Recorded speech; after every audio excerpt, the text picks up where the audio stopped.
O termo metafísica surgiu quando o filósofo grego Andrônico de Rhodes, no século I a.C., organizou 14 manuscritos de Aristóteles que tratavam de temas que estariam além da realidade física. Curiosamente, Andrônico teria dado esse nome, pois esses manuscritos foram posicionados após as obras em que Aristóteles tratava sobre física. Assim, metafísica seriam os textos que estariam depois da física. Essa classificação ficou conhecida como Metafísica de Aristóteles, uma das grandes obras da filosofia antiga. A palavra metafísica vem do grego metafysiki, que é composta pelos vocábulos meta, que significa além ou depois, e physique, que significa física ou natureza, indicando desta forma o estudo daquilo que está além da natureza, além dos sentidos, que se ocupa do eterno, do imutável, de Deus e da alma. Desde então, a metafísica foi associada ao estudo de temas espirituais, ainda que esta não seja uma definição adequada, pois ela também será designada, ao longo da história da filosofia, como sinônimo de raciocínio abstrato e conceitos teóricos.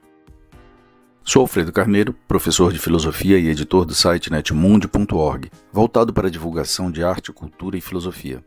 Este áudio é baseado no post O que é Metafísica, que se encontra lá em nosso site. Vamos prosseguir. Segundo a tradição filosófica, Platão e Aristóteles foram os primeiros a especular de forma racional, sem recorrer a religiões ou mitos, sobre possíveis fundamentos imateriais ou abstratos que seriam a base da realidade material.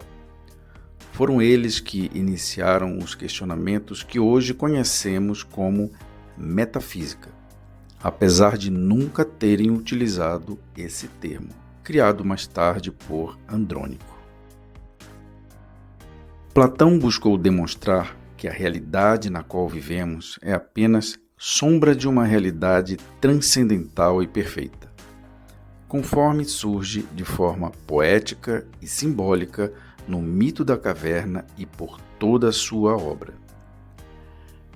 Todas as coisas que existem na natureza seriam cópias imperfeitas desta realidade perfeita. Por exemplo, o homem como ideia ou ser é algo necessário e eterno. Porém, o homem como indivíduo, o Pedro, o João, não são eternos ou necessários. Para Platão, o ser, essência ou arquétipo do homem, reside em um mundo transcendental e eterno que chamou de mundo das ideias perfeitas. Essa realidade transcendental seria a origem de todos os homens. Cada indivíduo é apenas uma cópia imperfeita e por isso mesmo nasce, cresce e morre. Assim, Platão afirma que tudo o que existe na natureza é mera sombra passageira de um mundo das ideias perfeitas. Aristóteles discordava de seu mestre Platão. Não aceitava a ideia de uma realidade transcendental que lhe parecia obscura e religiosa. Para Aristóteles, os conceitos universais são fundamentais para que exista conhecimento seguro, mas possuem caráter teórico. Entretanto, reconhecia que o ser, ou mesmo os conceitos universais, são necessários e eternos. Todas as coisas da natureza crescem e perecem, mas o ser das coisas, apesar de eterno, não residiria em um mundo espiritual ou transcendental. Essa discordância entre Platão e Aristóteles quanto à metafísica é o tema da pintura Escola de Atenas, do artista renascentista Rafael, feita em 1510. Platão aponta para cima, indicando o mundo das ideias, enquanto Aristóteles faz um gesto para baixo, discordando das características transcendentais da filosofia de seu mestre. Durante a era medieval, a metafísica de Platão tornou-se tema fundamental do pensamento de Santo Agostinho. Os filósofos cristãos medievais também irão retomar as ideias de Aristóteles, motivando o debate conhecido como o problema dos universais. Afinal, Aristóteles deixou uma ponta solta ao não dizer onde está o ser universal.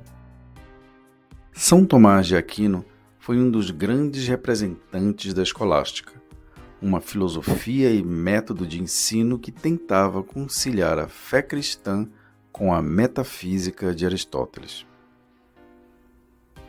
Vários autores da filosofia moderna irão combater a metafísica enquanto saber ligado à religião, conforme se estabeleceu na filosofia medieval. René Descartes, o mais representativo dos filósofos modernos, buscou colocar a metafísica em bases puramente racionais. Etienne Condillac afirmou que existe a boa metafísica, que trata de conceitos abstratos, e a má metafísica, que seria religiosa ou teológica. Voltaire acreditava que ela irremediavelmente ficou ligada à fantasia, não ao saber racional. Immanuel Kant afirmou que nossa capacidade de conhecer limita-se ao mundo dos sentidos. Deus e a alma, por exemplo, seriam apenas ideias para se referir às coisas que não podemos conhecer. São objetos da fé, nunca da razão. Na filosofia contemporânea, um dos maiores combatentes da metafísica foi o filósofo alemão Friedrich Nietzsche, que voltará sua argumentação contra Platão, afirmando que a perspectiva espiritual do filósofo grego foi uma tragédia que envenenou e enfraqueceu a filosofia e a cultura ocidental.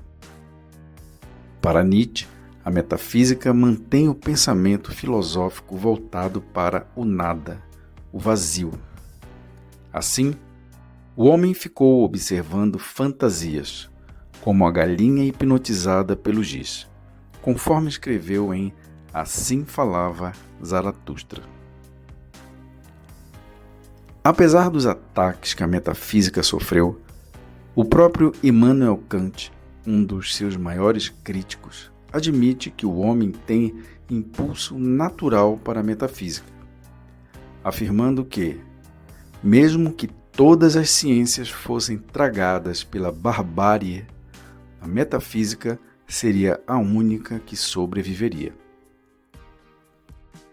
Aristóteles chamava a metafísica de filosofia primeira e sobre ela afirmou: todas as ciências serão mais úteis que a filosofia primeira, mas nenhuma lhe será superior.